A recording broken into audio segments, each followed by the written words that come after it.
Aimé au point de venir nous arracher des griffes des ténèbres pour nous transporter dans ton royaume. Seigneur, dans ton admirable lumière, Seigneur, dans ton royaume, et nous donner cette vie abondante. Seigneur, ce matin, Seigneur, nous savons, Seigneur, que tu es là, Seigneur, que tu es cette source de vie. Tu es, Seigneur, vraiment notre source abondante, Seigneur. Et nous avons en toi la vie éternelle. Nous voulons te bénir ce matin. Je veux te bénir, mon Dieu. Quelle grâce d'être à toi. Quelle grâce d'être ensemble et de pouvoir te louer, te glorifier, Jésus. Amen. Sois loué. Sois béni, Jésus. Amen. Élevons nos voix. Élevons nos voix, notre Dieu. Alléluia. Alléluia.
Puissant, il règne de son saint lieu avec sagesse, amour et Dieu est un Dieu puissant.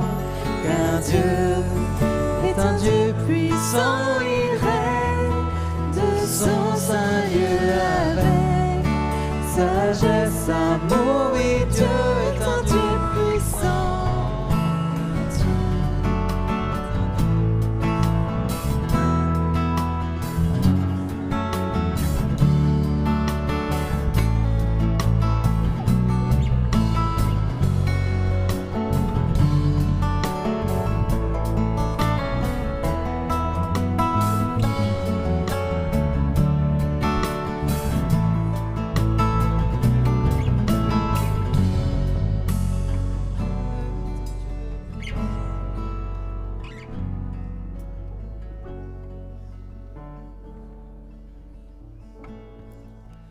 Dieu est un Dieu puissant.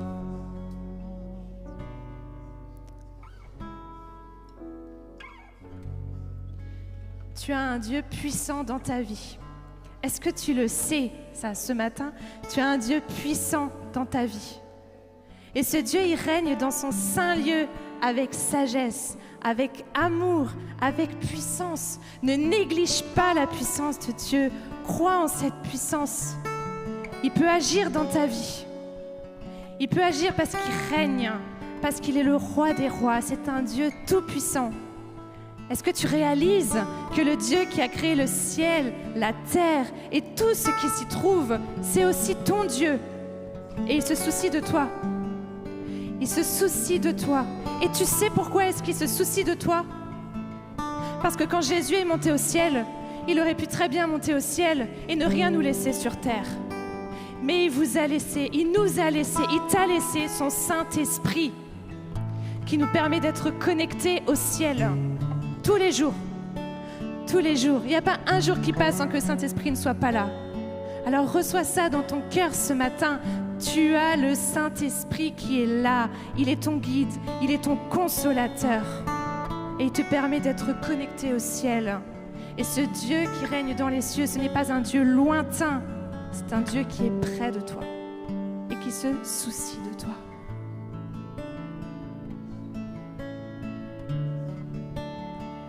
Je crois que le Saint-Esprit veut nous interpeller ce matin et veut nous faire connaître et nous rappeler qu'il n'est pas ce Dieu lointain, mais qu'il habite en nous. Il est là avec toi à chaque instant.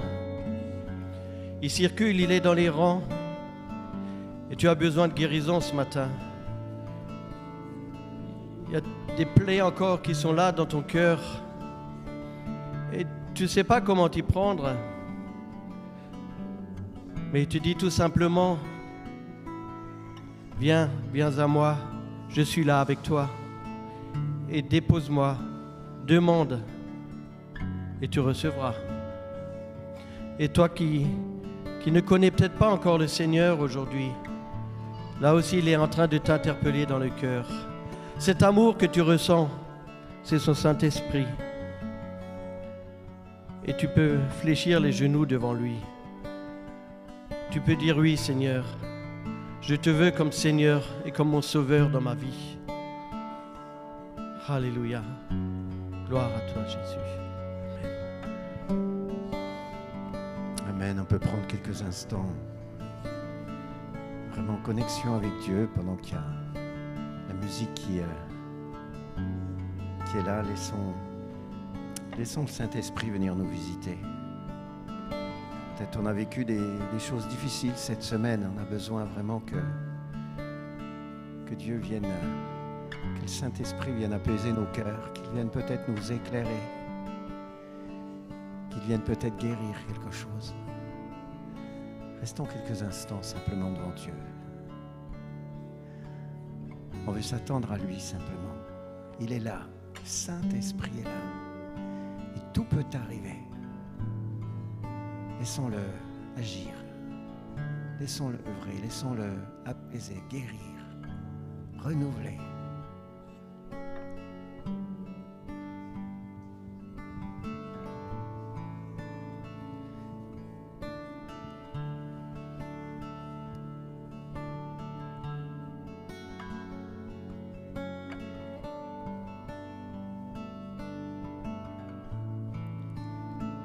J'aime ta présence, Jésus. J'aime ta présence, mon bien-aimé. J'aime ta présence, Jésus. J'aime ta présence, mon bien-aimé. Et ton amour est là, puissant infini. Ton amour est là, guérissant ma vie. Et ton amour est là, coulant de la croix. Ton amour est là, ravivant ma foi. J'aime ta présence, Jésus. J'aime ta présence, mon bien-aimé. J'aime ta présence, Jésus. J'aime ta présence, mon bien-aimé. Ton esprit est là, esprit est là, libérant mon cœur. Ton esprit est là, répandu sur terre. Ton esprit est là, révélant le Père.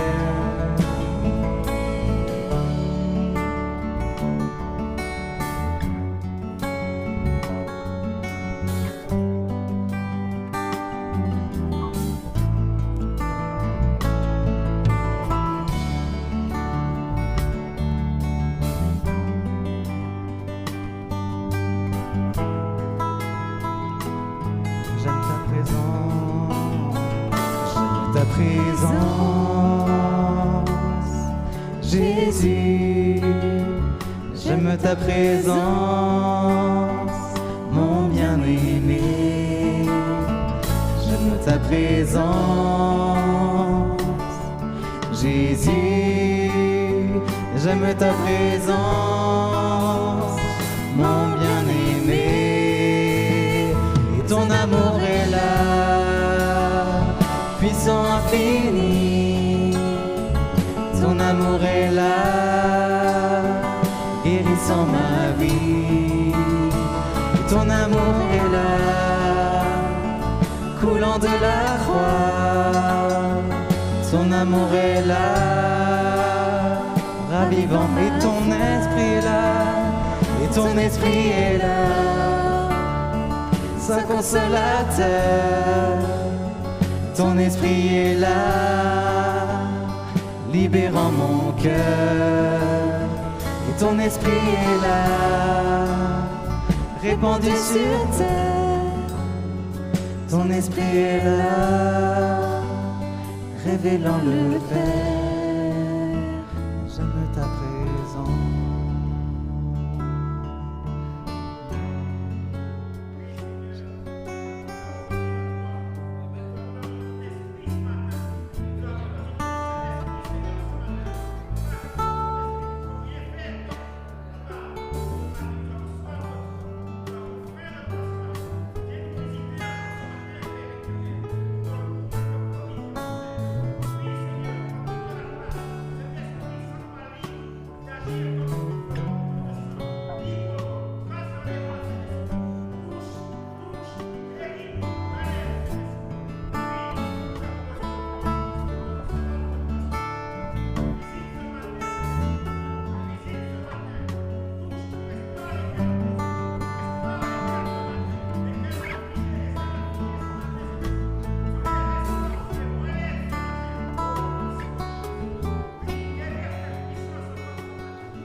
travers ces dons spirituels, Saint-Esprit nous rappelle qu'il est tout proche, qu'il est avec nous, qu'il est en nous et qu'il veut encore se manifester dans nos vies. Et on veut encore le laisser faire son œuvre ce matin. On va prendre ce temps de Sainte Seine ensemble. C'est quelque chose qu'il vivait aussi dans cette église primitive d'une façon toute particulière, puisque la Bible nous dit, nous Ils persévéraient dans l'enseignement des apôtres, dans la communion fraternelle, dans la fraction du pain et dans les prières. Ils persévéraient. Ce n'était pas quelque chose d'occasionnel de temps en temps, c'était vraiment quelque chose sur lequel ils s'attachaient à ça. L'enseignement, la communion fraternelle, la fraction du pain. Ils étaient là ensemble à vivre ces moments spirituels forts. La crainte s'emparait de chacun parce que quand le Saint-Esprit agit, il se faisait beaucoup de prodiges et de miracles par les apôtres. Tous ceux qui croyaient étaient dans le même lieu et ils avaient tout en commun. Ils vendaient leurs propriétés et leurs biens et ils en partageaient le produit entre tous selon les besoins de chacun. Parce que le matérialisme n'avait plus aucune place, aucune importance, aucun pouvoir. Ils étaient chaque jour tous ensemble assidus au temple. Ils rompaient le pain dans les maisons et prenaient leur nourriture avec joie et simplicité de cœur, louant Dieu et trouvant grâce auprès de tout le peuple. Et le Seigneur ajoutait chaque jour à l'Église ceux qui étaient sauvés. Amen. Amen. Il y avait cette joie, cette simplicité de cœur qui était dans cette Église. Ils louaient Dieu et trouvaient grâce auprès de tout le peuple. Imaginez cette atmosphère. Et on voudrait vraiment cette atmosphère, on pourrait vouloir la vivre. Hein.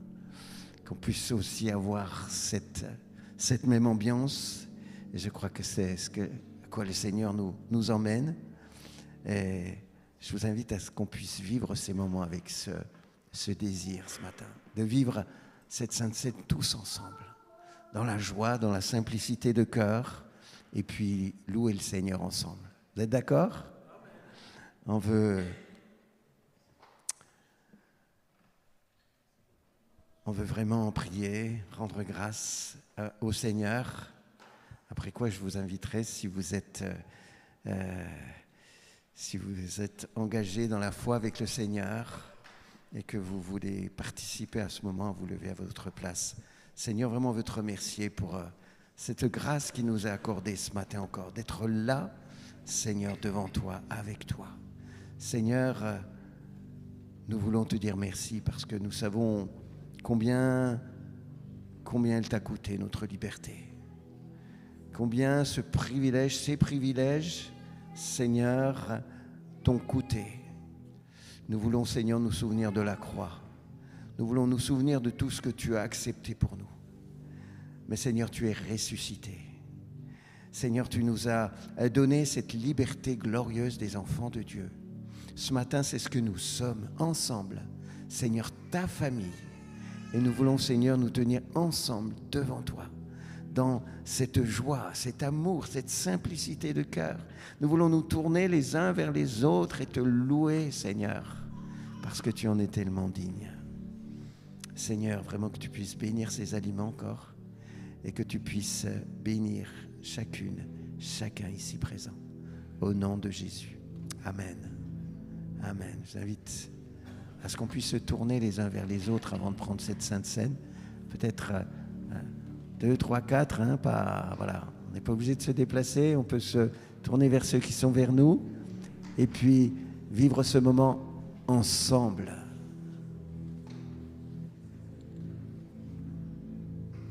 On peut prendre le pain.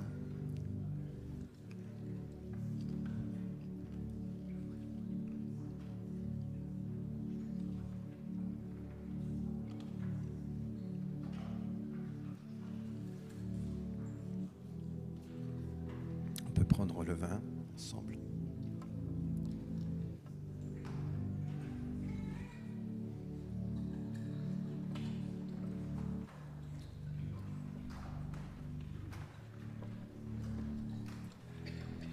Et ils louaient Dieu ensemble. Alors je vous invite à ce que dans ce petit groupe qui a été formé, on puisse se bénir les uns les autres et louer Dieu quelques instants. Et puis on va encore chanter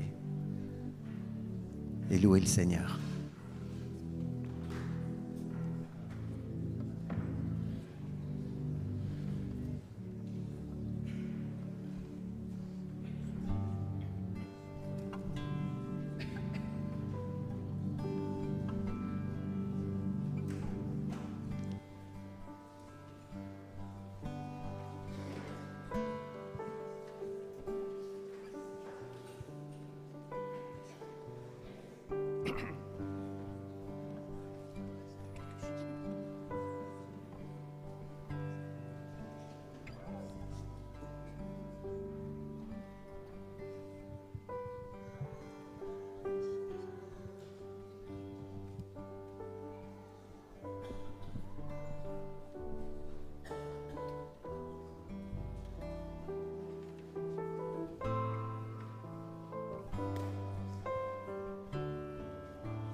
J'ai eu cette image pendant le temps de louange, et ça va aussi dans le sens des paroles qui ont été partagées ce matin.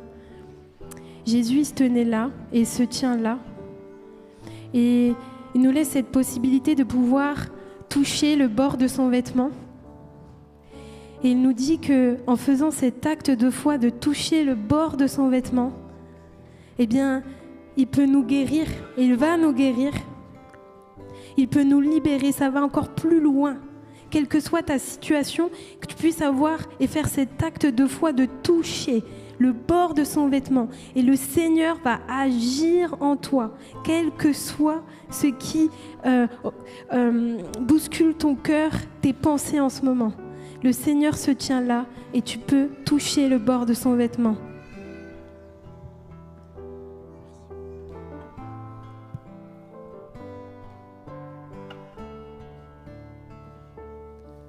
Je viens t'offrir, Seigneur,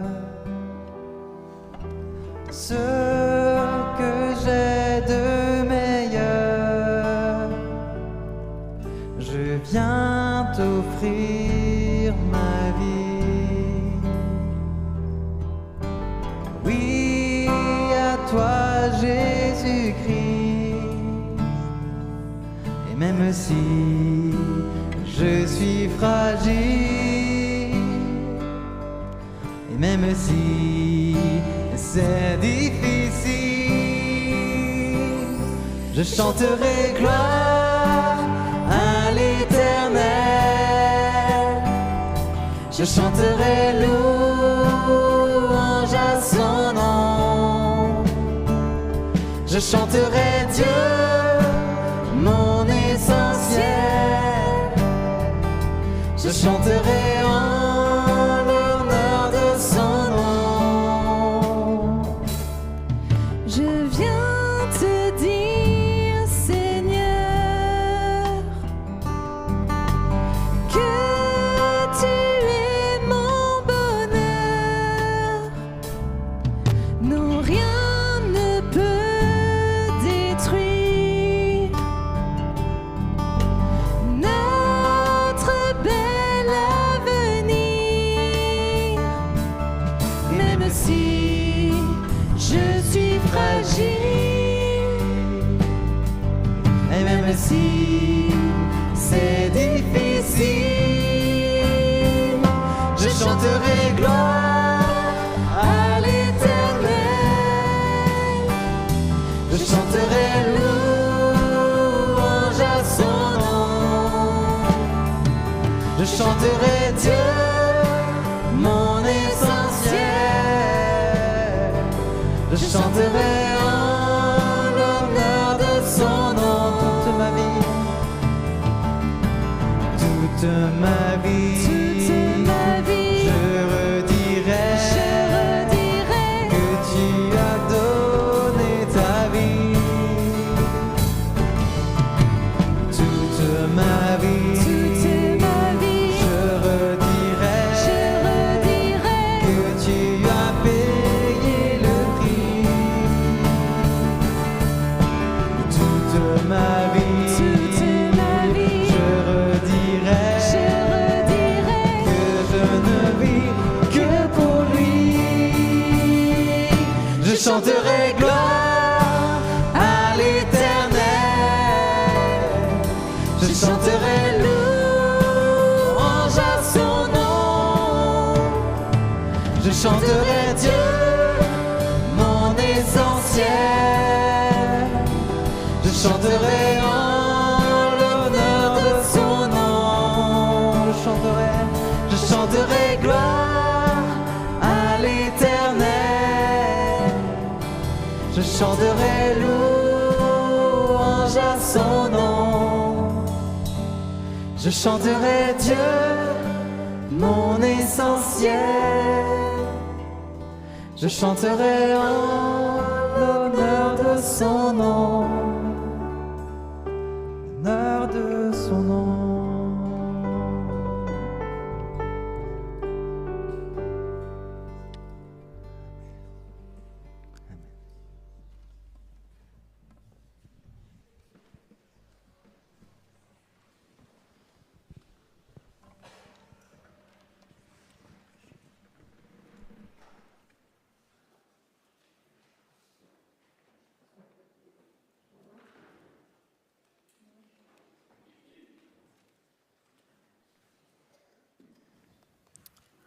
Amen.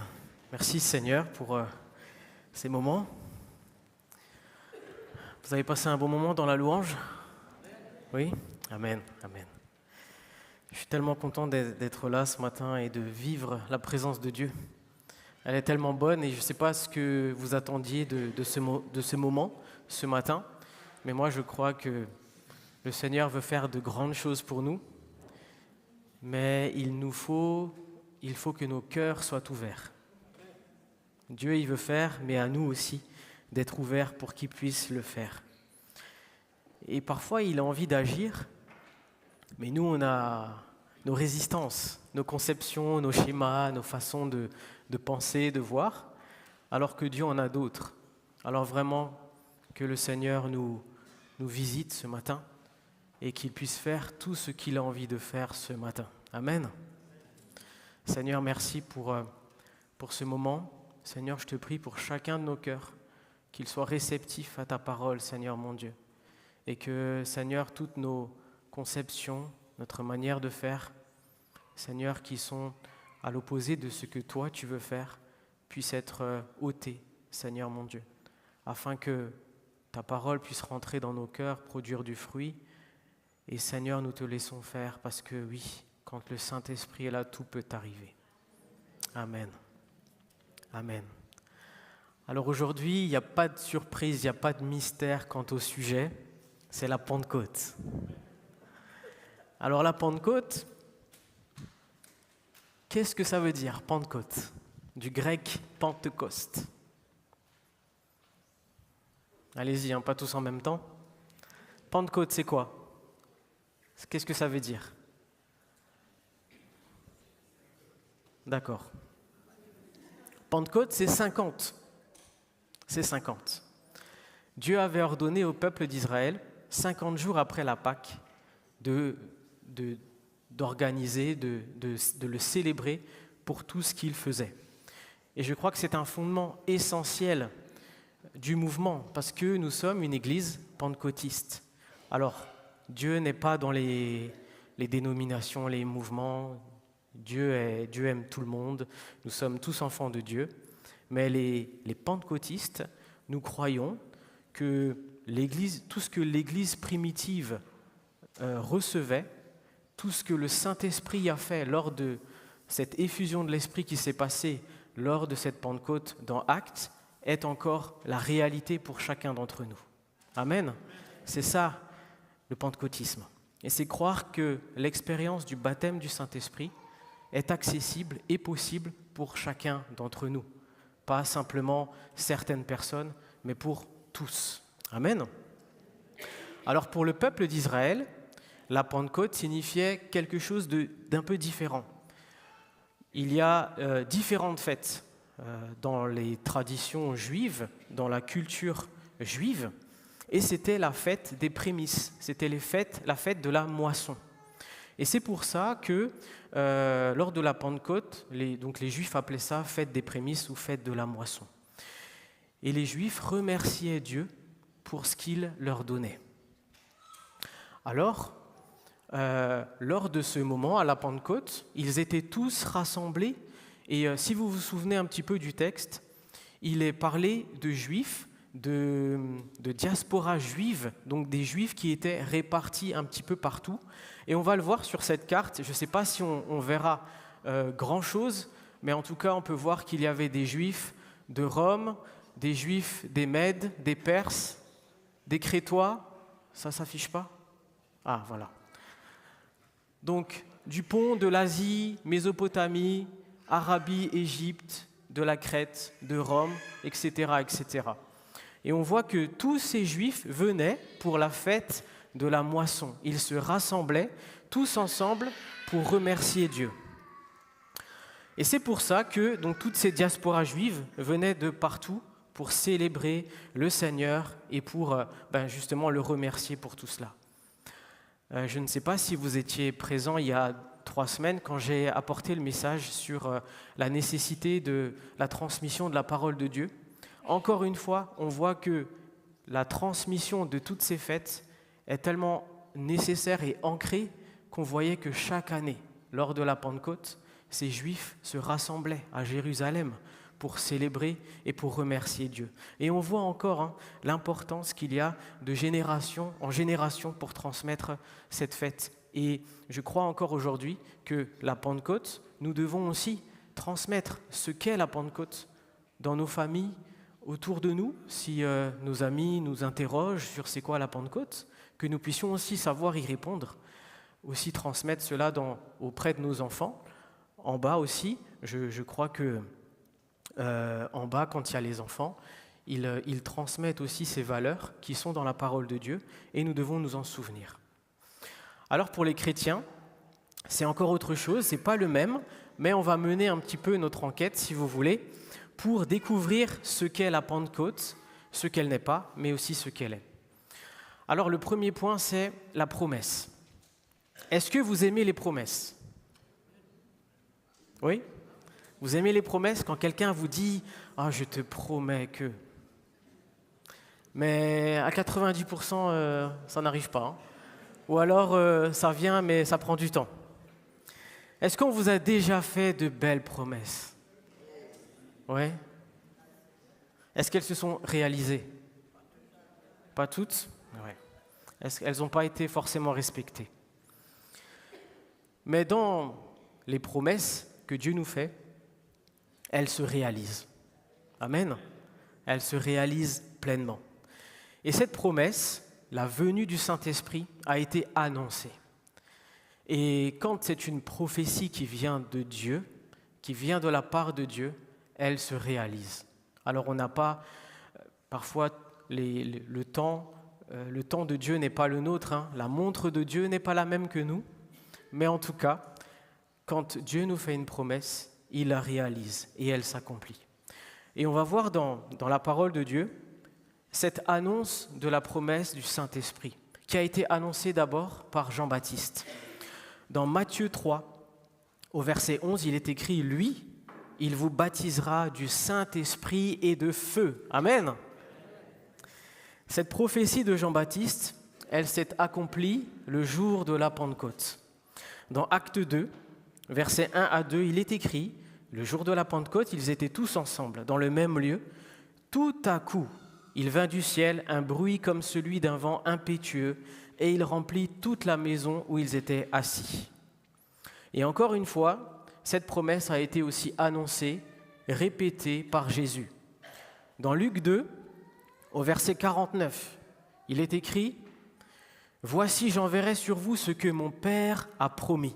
Mais vous, restez dans la ville jusqu'à ce que vous soyez revêtus de la puissance d'en haut. » Merci Seigneur pour ces promesses et merci pour ces promesses qui s'accomplissent.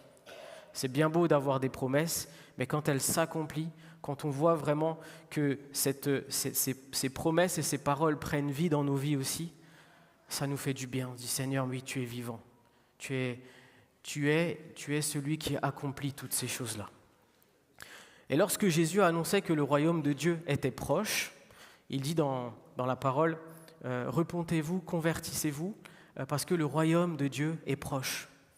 Parce qu'il voulait également nous donner l'Esprit de Dieu. On sait que également Jésus, il est venu sur terre, ça a été annoncé par des prophéties. Elles se sont réalisées.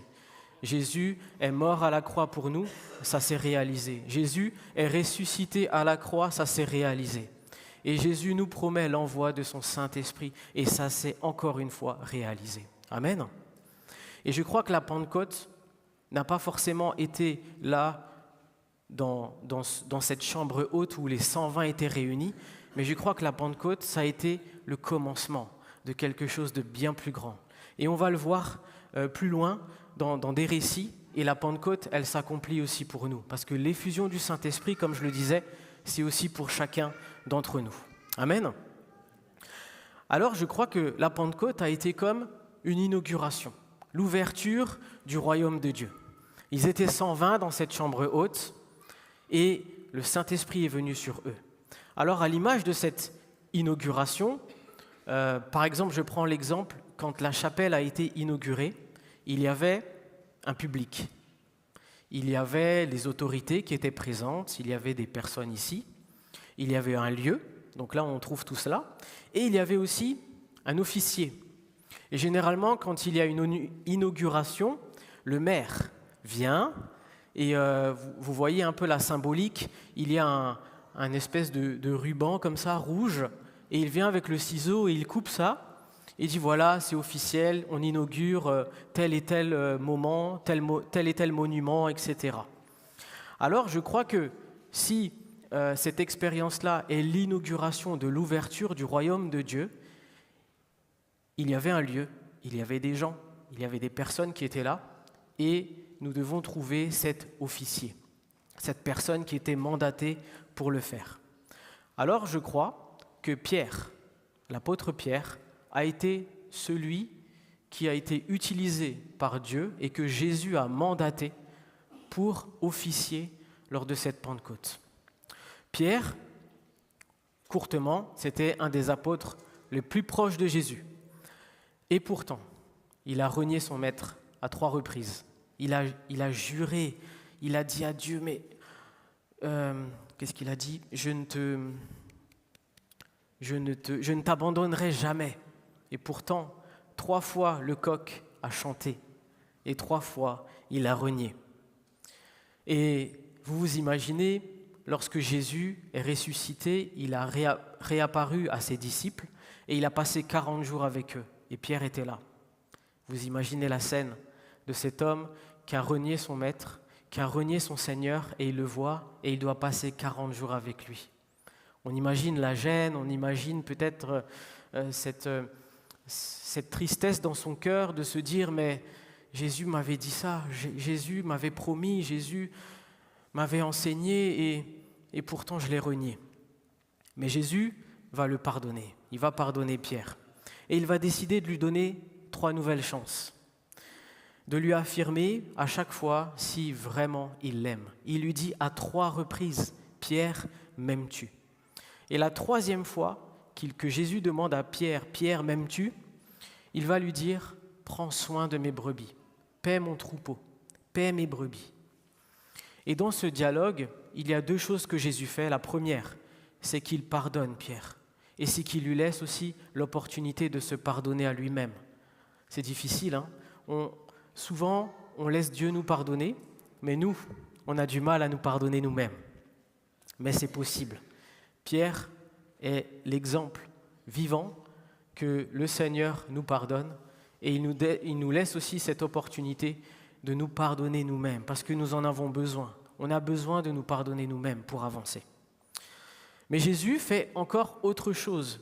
Il va de manière particulière demander à Pierre de prendre soin de son Église. Il va le mandater. Il va être comme ce représentant.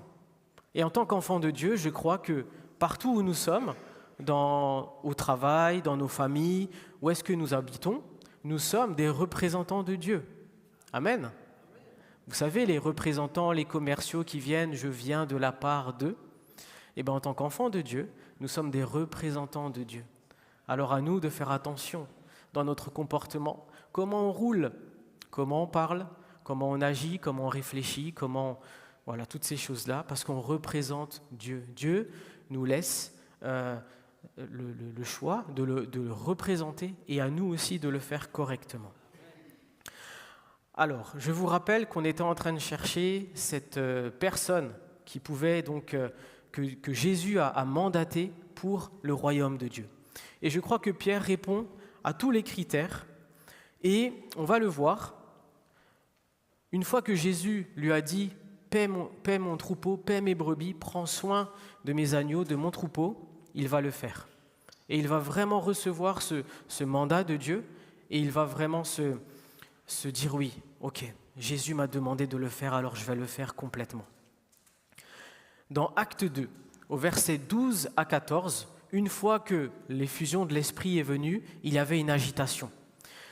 Ils étaient tous dans l'étonnement et ne sachant que penser, ils se disaient les uns aux autres « Que veut dire ceci ?» Mais d'autres se moquaient et disaient « Ils sont pleins de vin doux ». Alors Pierre, se présentant avec les 11, éleva la voix et leur parla en ces termes « Hommes juifs, et vous tous qui séjournez à Jérusalem, sachez ceci et prêtez l'oreille à mes paroles. » Pierre va décider de se lever et de raconter tout ce qui s'est passé. Il va vraiment rentrer dans l'appel que le Seigneur a préparé pour lui. Donc c'est Pierre qui prend cette responsabilité. Juste avant, on va voir les dernières paroles de Christ, qui se trouvent dans Acte 1, versets 5 à 8. « Car Jean a baptisé d'eau, mais vous, dans peu de jours, vous serez baptisés du Saint-Esprit. » Voilà encore une promesse. Alors les apôtres réunis lui demandèrent « Seigneur, est-ce en ce temps que tu rétabliras le royaume d'Israël ?» Il leur répondit « Ce n'est pas à vous de connaître les temps ou les moments que le Père a fixés de sa propre autorité, mais vous recevrez une puissance, le Saint-Esprit survenant sur vous, et vous serez mes témoins à Jérusalem, dans toute la Judée, dans la Samarie et jusqu'aux extrémités de la terre. » Mais quand on lit ce passage, on voit que toute la parole ne s'est pas accomplie totalement. Dans Acte 2, le jour de la Pentecôte, le Saint-Esprit est descendu uniquement sur les Juifs, mais aussi à Jérusalem. Et la suite alors, ça voudrait dire que le Saint-Esprit n'est descendu que sur des Juifs à Jérusalem, et nous.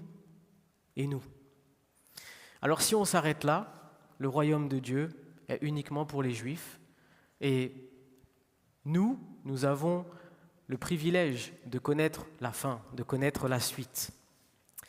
Alors, le royaume de Dieu, il est également pour chacun d'entre nous. Amen. Et c'est ce qu'on va voir.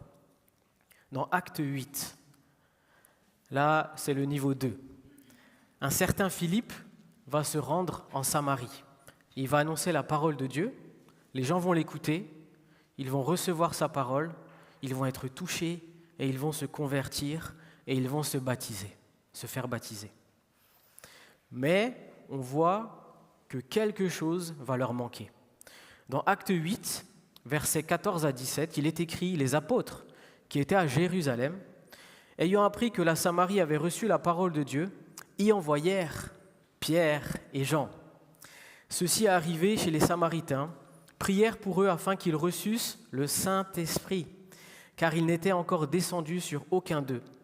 Ils avaient seulement été baptisés au nom du Seigneur Jésus.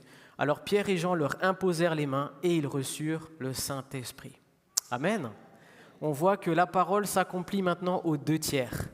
Mais le Seigneur nous a promis que cela serait aussi pour ceux qui sont aux extrémités de la terre. Alors les croyants de Samarie se sont convertis, ils n'ont pas reçu le Saint-Esprit et encore une fois, Pierre va devoir aller. Il a entendu dire que des Samaritains ont été touchés et il va y aller. Ils leur imposèrent les mains et ils reçurent le Saint-Esprit. Alors ils ont été ouverts, le royaume de Dieu a été ouvert aux Juifs, aux Samaritains, mais il reste encore quelque chose. Donc je vous disais que c'était le point de départ. Alors, je ne sais pas si vous aimez l'histoire. Est-ce qu'il y en a qui aiment l'histoire ? Oui ? Ah, un petit peu, ouais, je suis content. Alors, j'avais prévu 1 minute d'histoire, mais il y a des mains qui se sont levées, peut-être 2 minutes. En tout cas, c'est super intéressant. Moi, je suis passionné par l'histoire, l'archéologie, tout ça. Et j'aimerais juste revenir sur les Samaritains. Les Samaritains, ce n'étaient pas des Juifs, mais les Samaritains n'étaient pas non plus des païens. Les Samaritains, ce sont des descendants d'une partie des tribus d'Israël. Mais, à un moment de son histoire, dans le royaume d'Israël s'est divisé en 2. Il y avait la partie nord et la partie sud.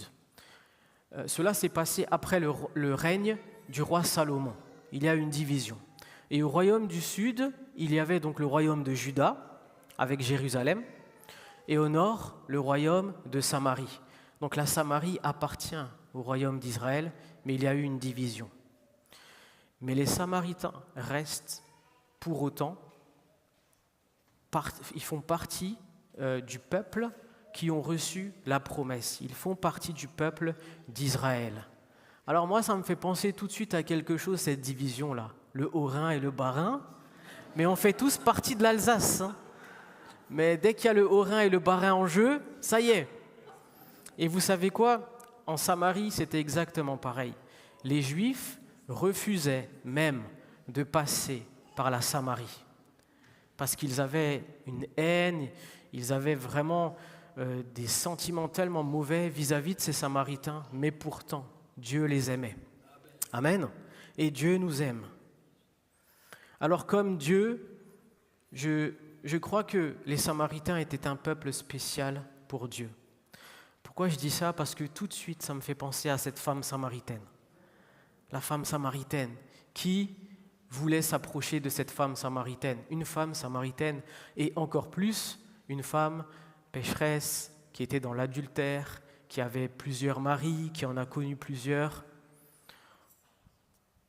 Et Jésus pourtant, il est allé la voir. Il est allé au bord de ce puits et il lui a parlé de cette vie éternelle, de cette source d'eau vive. Alors le peuple samaritain, Dieu aussi a décidé de les toucher. Alors, on s'aperçoit que la parole qui a été donnée, qui partait de Jérusalem, de Samarie, commence à s'accomplir. Amen. Et moi, je me mets tout de suite à la place des apôtres. Quand Jésus dit cette parole aux apôtres, oui, vous serez baptisés. Attendez, on revient sur la parole. Vous serez mes témoins à Jérusalem, les apôtres. Ouais, gloire à Dieu, merci Seigneur. En Samarie, oh non, pas la Samarie. Et pourtant, Dieu l'a fait. Dieu l'a fait. Et parfois, ça va à l'encontre de nos conceptions, mais Dieu aime tout le monde. Dieu touche tout le monde et Dieu veut que tous ses enfants soient rassemblés. Amen. Alors, jusqu'au bout du monde, on y arrive. Jérusalem, c'est fait, la Samarie, c'est fait, et le reste du monde.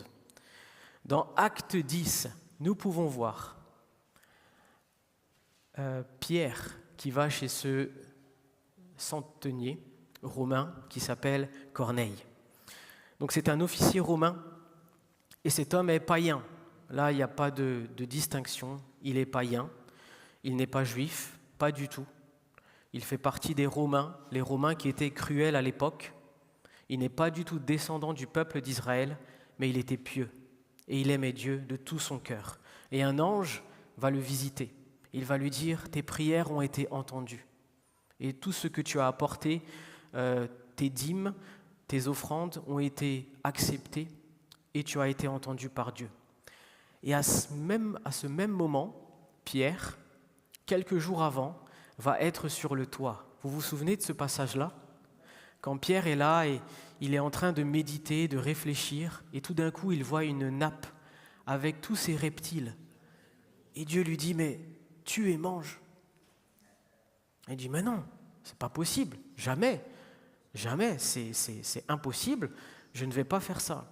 À 3 reprises, parfois le Seigneur, pour qu'il puisse enfoncer le clou, pour qu'on puisse comprendre, à 3 reprises, il montre cette nappe et il dit, mais tout ce que j'ai mis là devant toi, c'est pur, ne le considère pas comme impur.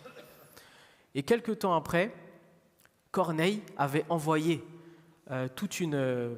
quelques personnes qui étaient à son service chercher Pierre. Et lorsqu'il le trouve, Pierre, le Saint-Esprit avait averti Pierre pour lui dire, il y a des hommes qui te cherchent, va avec eux, c'est moi qui t'envoie. Si c'est toi qui m'envoies, Seigneur, ok. Mais connaissant le contexte, il s'est dit, mais jamais de la vie, je pourrais mettre les pieds dans une maison païenne, parce que c'est interdit. Alors on va le lire, et c'est l'occasion aussi pour Corneille de rassembler toute sa famille. Et ça c'est beau aussi. Quand le Seigneur nous touche, que nous ne puissions pas garder ça pour nous, mais on va inviter nos amis, on va inviter notre famille, nos enfants, nos parents, nos cousins, nos cousines, on va dire, mais j'ai rencontré Dieu, j'ai rencontré Jésus, j'aimerais aussi que tu y goûtes. Amen. Alors dans Acte 10, au verset 44 à 46, Pierre va commencer à annoncer la parole de Dieu. Comme Pierre prononçait encore ces mots, le Saint-Esprit descendit sur tous ceux qui écoutaient la parole. Tous les fidèles circoncis étaient venus avec Pierre, furent étonnés de ce que le don du Saint-Esprit était aussi répandu sur les païens, car ils les entendaient parler en langue et glorifier Dieu. Oh, merci Seigneur.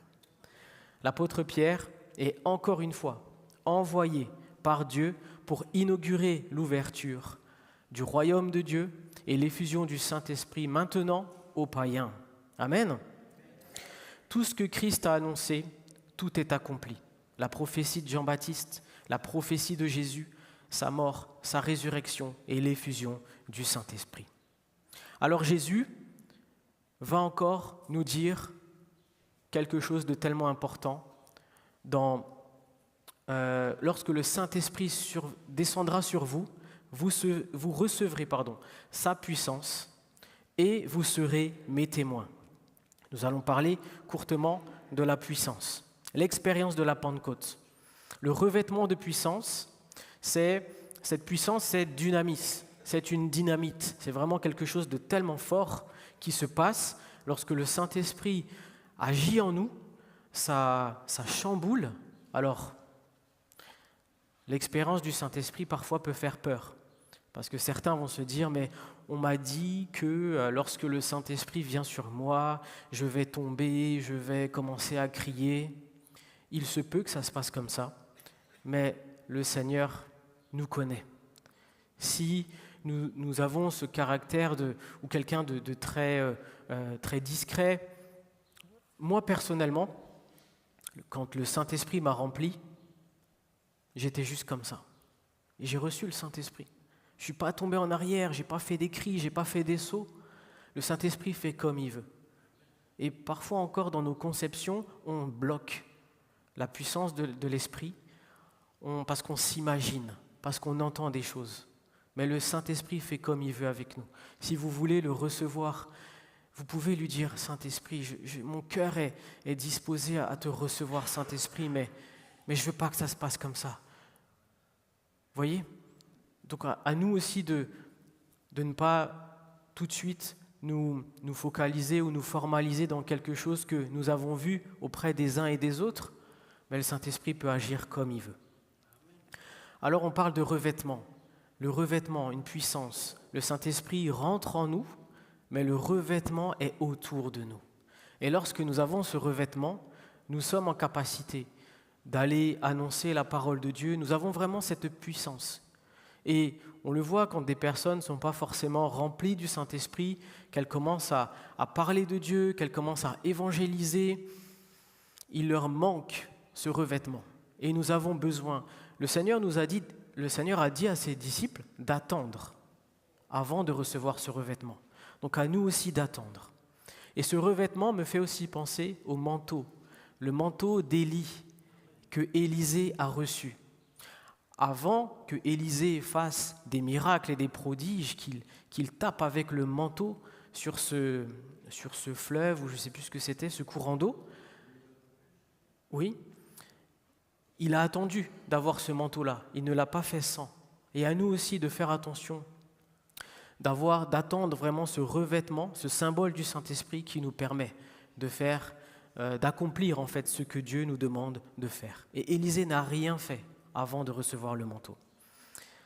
Alors ils étaient aussi, cette expérience de la Pentecôte, réunis dans cette chambre haute.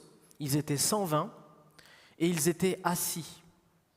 Et parfois dans des expériences où on s'attend à ce que le Saint-Esprit fasse, on va commencer à s'agiter, on va commencer à parler fort, à prier fort, à crier fort. Le Saint-Esprit fait comme il veut. Le Saint-Esprit est celui qui agit avec force, avec puissance. Il agit dans le feu, mais il agit aussi dans le vent, dans le murmure doux et léger. Et il le fait, et il fait comme il veut. Et le Saint-Esprit peut le faire là maintenant, dans le calme, dans nos cœurs. Lorsque Pierre a annoncé à Corneille le message de la parole de Dieu, Pierre n'avait même pas encore fini son discours, que le Saint-Esprit les avait touchés. Le Saint-Esprit n'a pas besoin de nous. On n'a pas besoin de se trimballer avec une pancarte « Saint-Esprit, touche-moi, Saint-Esprit, touche-moi ». Le Seigneur fait comme il veut. Le Saint-Esprit, ce qu'il veut, ce qu'il attend de nous, c'est notre foi. C'est notre foi et c'est tout. Dieu honore notre foi. Dans Actes 2, on voit aussi qu'ils étaient dans cette maison et ils entendaient parler des merveilles de Dieu. Les merveilles de Dieu, ces langues de feu qui étaient là, ont aussi été annoncées par des prophètes, par Joël et par Ésaïe. Dans Joël 2, au verset 28 et 29, Après cela, je répandrai mon esprit sur toute chair. Je précise bien toute chair. Vos fils et vos filles prophétiseront, vos vieillards auront des songes et vos jeunes gens des visions. Même sur les serviteurs et les servantes, dans ces jours-là, je répandrai mon esprit. Ésaïe 28, au verset 11, nous dit « Car par des lèvres bégayantes et par une langue étrangère, il parlera à ce peuple. » Et l'accomplissement, acte 2, 3, 4, des langues semblables à des langues de feu leur apparurent séparées les unes des autres et se posèrent sur chacun d'eux. Et ils furent tous remplis du Saint-Esprit, se mirent à parler en d'autres langues selon que l'Esprit leur donnait de s'exprimer. On peut voir aussi qu'il y avait cette expérience-là, et elle est tellement importante aussi. Et je n'ai pas le temps encore de vous expliquer cela, mais je parlais avant de l'expérience. Il y a beaucoup de personnes qui cherchent vraiment le baptême du Saint-Esprit et qui sont parfois empêchées, bloquées, parce qu'on a nos schémas, nos conceptions, ou alors nous freinons un peu, parce qu'on s'est dit, la dernière fois, j'ai entendu que j'ai vu ça, j'ai vu ci, et non, j'ai pas envie, ça me fait trop peur. Le Saint-Esprit fait comme il veut, je vous l'ai dit. Et on va passer un temps après à demander à ce que le Seigneur puisse nous remplir, nous baptiser de son Saint-Esprit, de son feu, nous renouveler aussi parce que nous en avons besoin. Mais ne faisons pas une seule expérience que nous avons entendue, ne faisons pas de cette seule expérience quelque chose une conviction dans nos cœurs. Ce n'est pas une seule expérience qui doit faire que j'ai la conviction que le Saint-Esprit agit juste de telle manière. Non, parce que le Saint-Esprit fait comme il veut. Et nous avons vraiment besoin de laisser le Saint-Esprit faire comme il veut et de se dire qu'il est libre d'agir et de faire comme il veut, comme il le conçoit, et en fonction de qui nous sommes, en fonction de nos sensibilités, en fonction de nos caractères. Si on est quelqu'un de fougueux, voilà, le Saint-Esprit, il peut le faire, et nous, ça ne va même pas nous surprendre, parce que dans notre caractère, nous sommes comme ça. Moi, j'étais très introverti, très timide, très renfermé, et le Saint-Esprit a agi, et il a fait pareil, c'était la même puissance pour quelqu'un d'autre, mais il a fait en fonction de moi. Donc vraiment, ma prière, c'est que vous puissiez comprendre que le Saint-Esprit agit en fonction de qui nous sommes et de notre personnalité. Nous avons besoin d'avoir faim et soif de lui. Amen. Alors plus tard, il est également écrit, donc vous recevrez une puissance et vous serez mes témoins. Mes témoins. Pierre va disparaître peu à peu vers Acte 13 et il va laisser la place à un autre apôtre. L'apôtre qui va être celui qui partira jusqu'aux extrémités de la terre. Et vous avez bien compris de qui je parlais ? De Paul, c'est ça. Et cette autre mission est pour Paul, apporter la bonne nouvelle au reste du monde. Donc c'est Paul qui va prendre le relais. Et cette mission, elle est encore valable pour nous aujourd'hui. Paul a fait un grand travail, mais nous devons faire ce travail à Winsenheim, à Colmar, dans le Haut-Rhin, dans l'Alsace, dans la France, dans le monde, au travers de la mission, au travers de où est-ce que le Seigneur veut nous envoyer. Nous avons besoin d'être ses témoins qui annoncent la parole de Dieu tout en étant revêtus de la puissance de Dieu. Amen. Alors j'aimerais que les musiciens puissent commencer à s'avancer. Alors pour vous laisser volontairement sur votre faim, j'aime bien laisser volontairement les gens sur leur faim, je n'ai pas pu aller au bout de ce que je voulais annoncer, mais la prochaine fois, je parlerai du baptême du Saint-Esprit et du parler en langue. On a des conceptions parfois erronées au travers d'une expérience, comme je le disais. On a besoin de se plonger dans la parole de Dieu et pour voir ce que Dieu dit du parler en langue, de ce que Dieu dit des dons de l'Esprit. Le Saint-Esprit, comme je le disais, n'a pas attendu que Pierre termine son message pour qu'il puisse les toucher. Dieu fait comme il veut.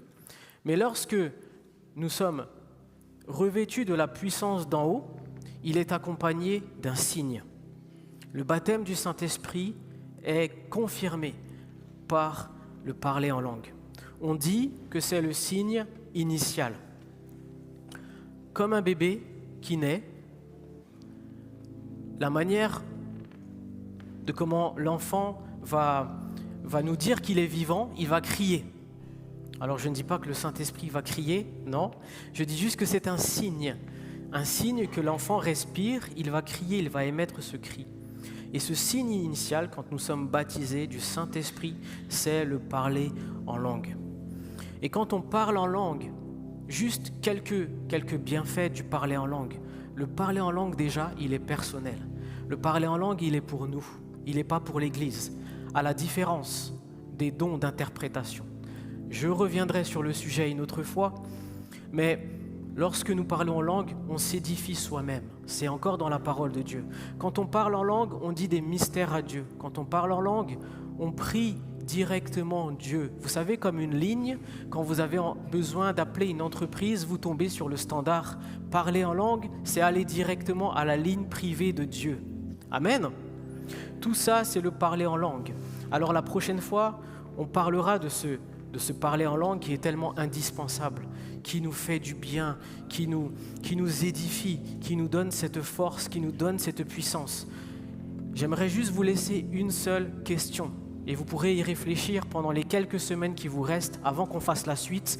Pensez-vous vraiment que Dieu aurait choisi une élite pour avoir ce parler en langue ? Est-ce qu'il aurait décidé de laisser certains sur le côté et ne pas pouvoir accéder à cette puissance du parler en langue qui nous édifie, qui nous fait du bien? Moi, je ne pense pas qu'il a décidé de laisser des gens sur le côté, mais ce parler en langue, il est pour chacun d'entre nous. Amen.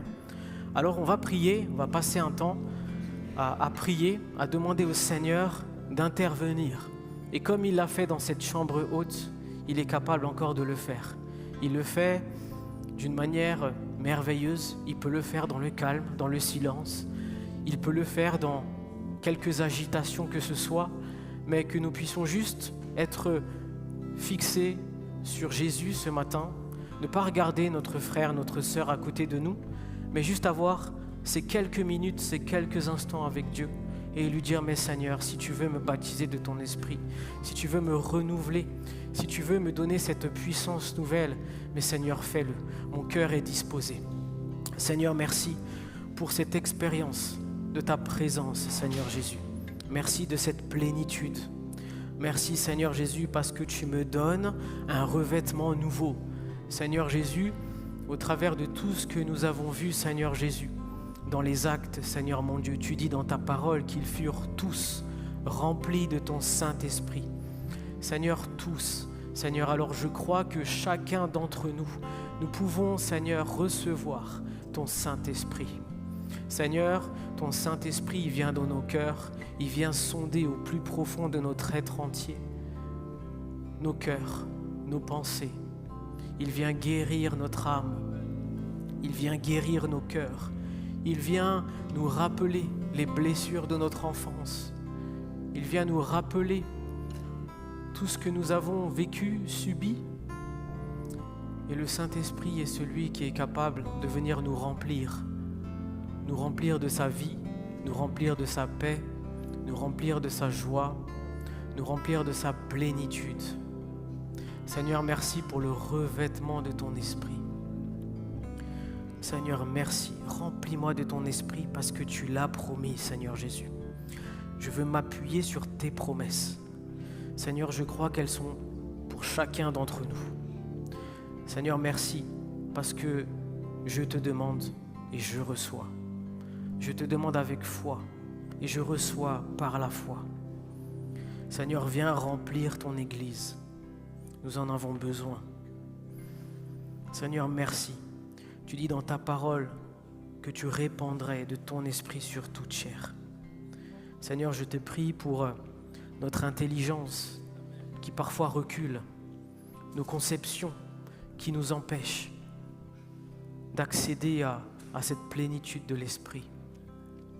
Seigneur, je crois que tout ce qui s'est passé dans cette chambre haute n'est que le commencement. Alors merci Saint-Esprit de venir te mouvoir, de venir nous remplir dans ce lieu. Fais-le comme tu veux, Saint-Esprit. Seigneur, je décide de mettre de côté mes faux raisonnements, mon intelligence de côté, pour que ton esprit puisse maintenant me remplir de la tête jusqu'aux pieds. Remplis-nous, Saint-Esprit. J'ai soif, nous avons soif et nous avons faim de toi. Merci pour cette expérience, Seigneur Jésus, qui est nouvelle. Nous aspirons, Seigneur Jésus, à ta présence. Merci, Jésus. Merci, mon Dieu, pour ton souffle nouveau.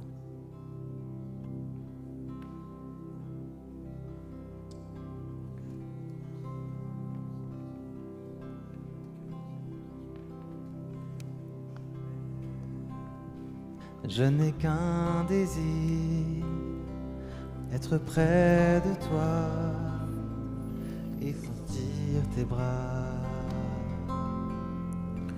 Père, tu as envoyé ton Fils bien-aimé pour quiconque croit. Saint-Esprit qui donne vie, ranime en moi ce feu pour toi. Saint-Esprit, viens par ta pluie, rafraîchis-moi et envoie un souffle nouveau.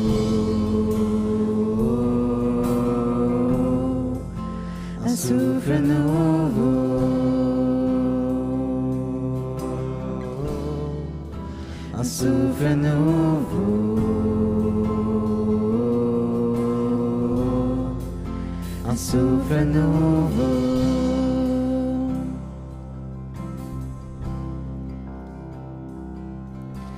Père, je n'ai qu'un désir, rester près de toi, écouter ta voix. Oh Père, tu m'as tout donné, et c'est à tes pieds que je veux rester. Saint-Esprit qui donne vie, ranime en moi ce feu pour toi. Saint-Esprit, viens par ta pluie, rafraîchis-moi et envoie un souffle nouveau, un souffle nouveau, un souffle nouveau, un souffle nouveau,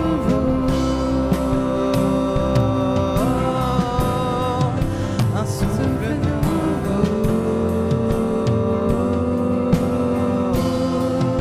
un souffle nouveau, un souffle nouveau,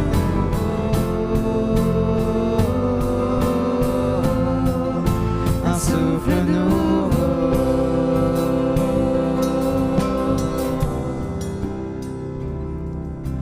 Père, je n'ai qu'un désir, être près de toi et sentir tes bras. Père, tu as envoyé ton Fils bien-aimé pour quiconque croit.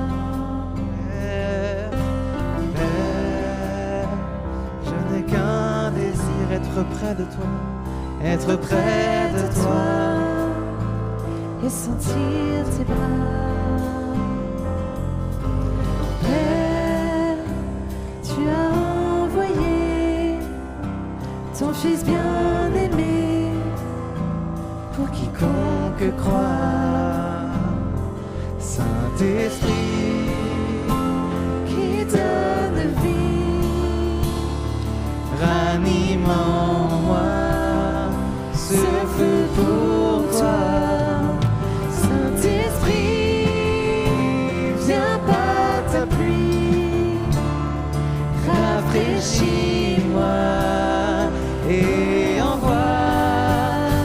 souffle nouveau,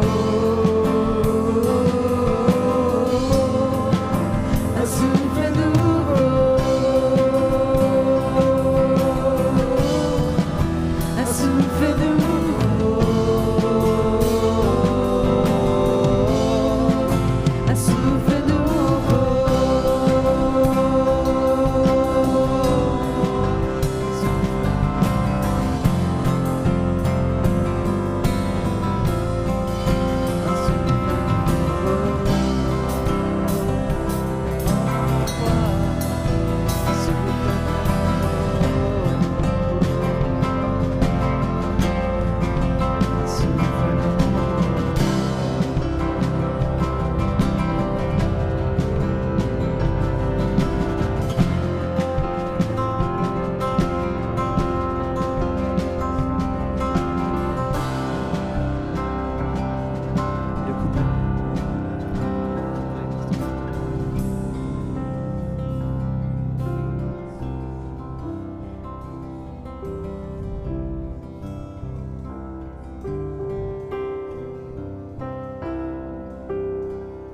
Oh Seigneur, tu nous as fait, tu nous connais, Seigneur.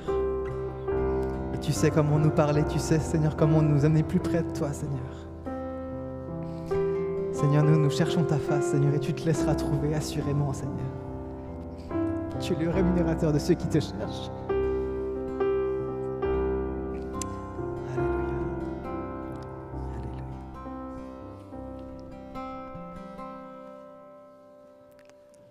Amen. C'est Dieu qui nous a envoyé son esprit et son esprit crie en nous Abba Père. Amen. Ainsi nous sommes ses enfants et nous sommes ses amis aussi. Qu'on puisse se terminer avec ce dernier chant. Croyez-le, nous sommes amis de Dieu. Soyez bénis.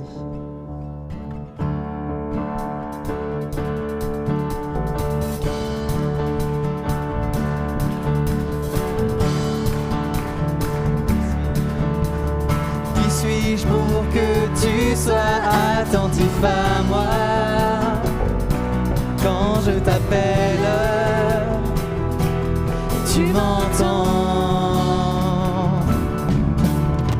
Est-il vrai que tu penses tellement à moi, que tu m'aimes? Quelle grâce! Je suis ami de Dieu. Je suis ami de Dieu. Je suis ami de Dieu. Il m'a choisi. Je suis ami. Je suis ami de Dieu. Je suis ami de Dieu. Je suis ami de Dieu. Il m'a choisi.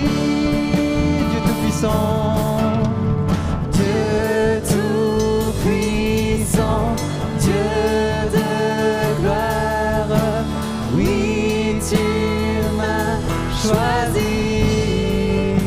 Dieu Tout-Puissant. Dieu Tout-Puissant.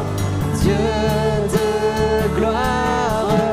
Oui, tu m'as choisi. Une dernière fois, Dieu Tout-Puissant. Dieu Tout-Puissant. Dieu de gloire. Oui, tu m'as choisi. Je suis ami de Dieu. Je suis ami de Dieu. Je suis ami de Dieu. Il m'a choisi. Je suis ami de Dieu, ami de Dieu. Je suis ami de Dieu. Je suis ami de Dieu. Il m'a choisi. Il m'a choisi. Il m'a choisi.